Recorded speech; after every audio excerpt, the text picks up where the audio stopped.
वर्णम शुभांगम लक्ष्मीकांतम कमल नयनम योगी भी ध्यान गम्यम वंदे विष्णु भवभयहरम सर्वलोकैकनाथम। मंगलम भगवान विष्णु मंगलम गरुणध्वज मंगलम पुंडरीकाक्ष मंगलाय तनोहरि। ओम नमो भगवते वासुदेवाय। आज का दिन आप सभी के लिए मंगलमय हो। निर्जला एकादशी का व्रत रखने से सभी प्रकार के पापों से मुक्ति मिल जाती है। कहा जाता है कि जो लोग इस व्रत को विधि पूर्वक करते हैं उनकी हर इच्छा पूरी होती है। माना जाता है इस एकादशी का व्रत रखने से मृत्यु के उपरांत मोक्ष की प्राप्ति होती है। इस साल निर्जला एकादशी का व्रत 31 मई को रखा जाएगा। आइए सुनते हैं निर्जला एकादशी व्रत की कथा। सब धर्मों के ज्ञाता, वेद और शास्त्रों के अर्थ ज्ञान में पारंगत, सबके हृदय में रमण करने वाले श्री विष्णु के तत्व को जानने वाले तथा भगवत परायण प्रहलाद जी जब सुखपूर्वक बैठे हुए थे उस समय उनके समीप स्वधर्म का पालन करने वाले महर्षि कुछ पूछने के लिए आए। महर्षियों ने कहा, प्रहलाद जी, आप कोई ऐसा साधन बताइए जिससे ज्ञान, ध्यान और इंद्रिय निग्रह के बिना ही अनायास भगवान विष्णु का परम पद प्राप्त हो जाता है। उनके ऐसा कहने पर संपूर्ण लोगों के हित के लिए उद्धत रहने वाले विष्णु भक्त महाभाग प्रहलाद जी ने संक्षेप में इस प्रकार कहा, महर्षियों, जो 18 पुराणों का सार से भी सारतर तत्व है जिसे कार्तिकेय जी के पूछने पर भगवान शिव ने उन्हें बताया था, उसका वर्णन करता हूं, सुनिए। महादेव जी ने कार्तिकेय जी से कहा, जो कली में एकादशी की रात में जागरण करते समय वैष्णव शास्त्र का पाठ करता है उसके कोटि जन्मों के किए हुए 4 प्रकार के पाप नष्ट हो जाते हैं। जो एकादशी के दिन वैष्णव शास्त्र का उपदेश करता है उसे मेरा भक्त जानना चाहिए। जिसे एकादशी के जागरण में निद्रा नहीं आती तथा जो उत्साह पूर्वक नाचता और गाता है वह मेरा विशेष भक्त है। मैं उसे उत्तम ज्ञान देता हूँ और भगवान विष्णु मोक्ष प्रदान करते हैं। अतः मेरे भक्त को विशेष रूप से जागरण करना चाहिए। जो भगवान विष्णु से वैर करते हैं उन्हें पाखंडी जानना चाहिए। जो एकादशी को जागरण करते और गाते हैं उन्हें आधे निमेष में अग्निष्टोम तथा अतिरात्र यज्ञ के समान फल प्राप्त हो जाता है। जो रात्रि जागरण में बारंबार भगवान विष्णु के मुखार बिंद का दर्शन करते हैं उनको भी वही फल प्राप्त होता है। जिनके वंश के लोग एकादशी की रात में जागरण करते हैं वही धन्य हैं। जिन्होंने एकादशी को जागरण किया है उन्होंने यज्ञ, दान, ज्ञा, श्राद्ध और नित्य प्रयाग स्नान कर लिया है। उन्हें सन्यासियों का पुण्य भी मिल गया और उनके द्वारा इष्टपूर्त कर्मों का भी भली भांति पालन हो गया।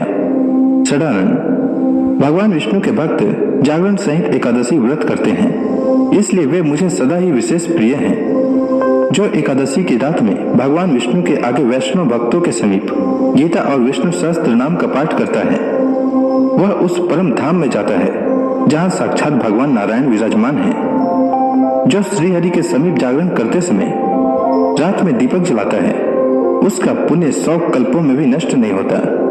जो जागरण काल में मंजरी सहित तुलसी दल से भक्ति पूर्वक भगवान श्रीहरि का पूजन करता है उसका पुनः इस संसार में जन्म नहीं होता।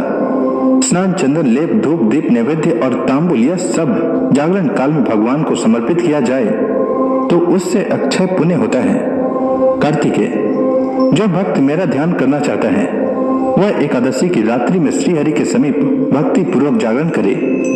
एकादशी के दिन जो लोग जागरण करते हैं उनके शरीर में इंद्र आदि देवता आकर स्थित हो जाते हैं। जो जागरण काल में महाभारत का पाठ करते हैं वे उस परम धाम में जाते हैं जहाँ सन्यासी महात्मा जाया करते हैं। जो उस समय श्री रामचंद्र जी का चरित्र 10 कंठ वध पढ़ते हैं वे योग वेताओं की गति को प्राप्त होते हैं।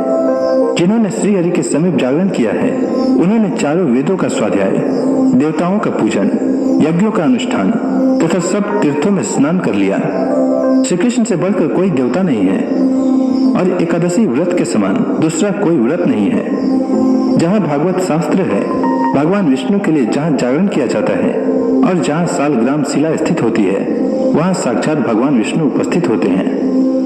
निर्जला एकादशी व्रत की कथा के अनुसार सौनक आदि 88,000 ऋषि मुनि बड़ी श्रद्धा से इन एकादशियों की कल्याणकारी व पाप नाशक रोचक कथाएं सुनकर आनंद मग्न हो रहे थे। अब सबने ज्येष्ठ माह के शुक्ल पक्ष की एकादशी की कथा सुनने की प्रार्थना की। तब सूत जी ने कहा, महर्षि व्यास से एक बार भीमसेन ने कहा, हे पितामह, भ्राता युधिष्ठिर, माता कुंती, द्रौपदी, अर्जुन, नकुल और सहदेव आदि एकादशी के दिन व्रत करते हैं और मुझे भी एकादशी के दिन अन्न खाने को मना करते हैं।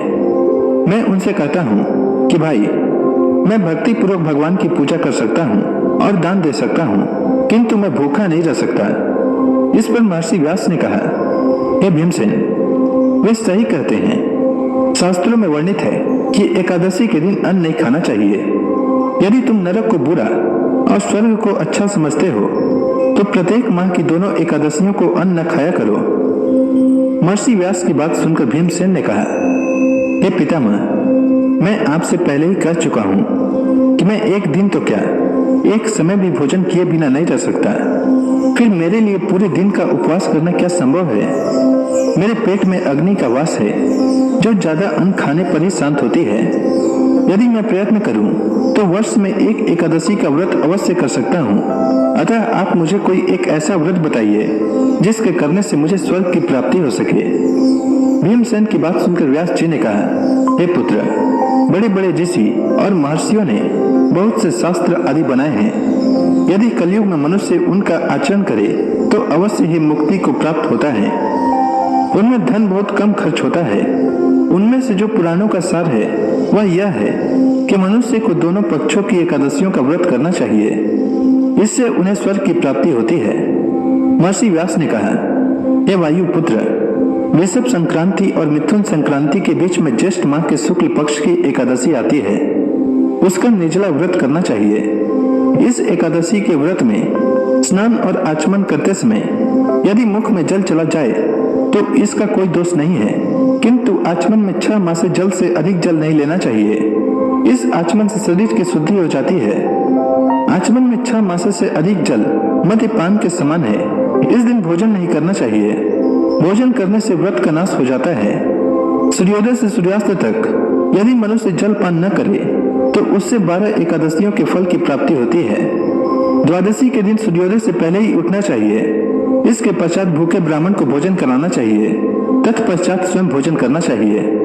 हे भीमसेन, स्वयं भगवान ने मुझसे कहा था कि इस एकादशी का पुण्य सभी तीर्थों और दान के बराबर है। एक दिन निर्जला रहने से मनुष्य पापों से मुक्त हो जाता है।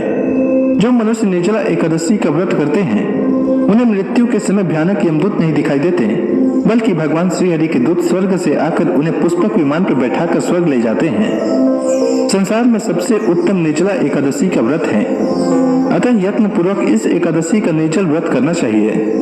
इस दिन ओम नमो भगवते वासुदेवाय इस मंत्र का उच्चारण करना चाहिए। इस दिन गोदान करना चाहिए। निर्जल व्रत करने से पहले भगवान का पूजन करना चाहिए और उनसे प्रार्थना करनी चाहिए कि हे प्रभु, आज मैं निर्जल व्रत करता हूँ। इसके दूसरे दिन भोजन करूंगा। मैं इस व्रत को सदापूर्वक करूंगा। मेरे सब पाप नष्ट हो जाएं। इसके अलावा इस दिन जल से भरा हुआ घड़ा, वस्त्र आदि से ढककर स्वर्ण सहित किसी सुपात्र को दान करना चाहिए। इस व्रत के अनुष्ठान में जो मनुष्य स्नान तप आदि करते हैं उन्हें करोड़ों पल स्वर्ण दान का फल प्राप्त होता है। जो मनुष्य इस दिन यज्ञ होम आदि करते हैं उसके फल का तो वर्णन भी नहीं किया जा सकता।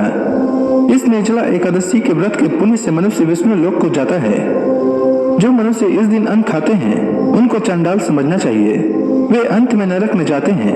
हे भीमसेन, जो पुरुष या स्त्री इस व्रत को सदापूर्वक करते हैं उन्हें सर्वप्रथम विष्णु भगवान का पूजन करना चाहिए। तदुपरांत गोदान करना चाहिए। इस दिन ब्राह्मणों को दक्षिणा देनी चाहिए। निर्जला एकादशी के दिन अन्न, वस्त्र, छत्र आदि का दान करना चाहिए। वर्ष भर में जितनी एकादशियां होती है उन सब का फल निर्जला एकादशी के पालन करने मात्र से मनुष्य को प्राप्त हो जाता है। इसमें तनिक भी संदेह नहीं है। शंख, चक्र और गदा धारण करने वाले भगवान केशव ने मुझसे कहा था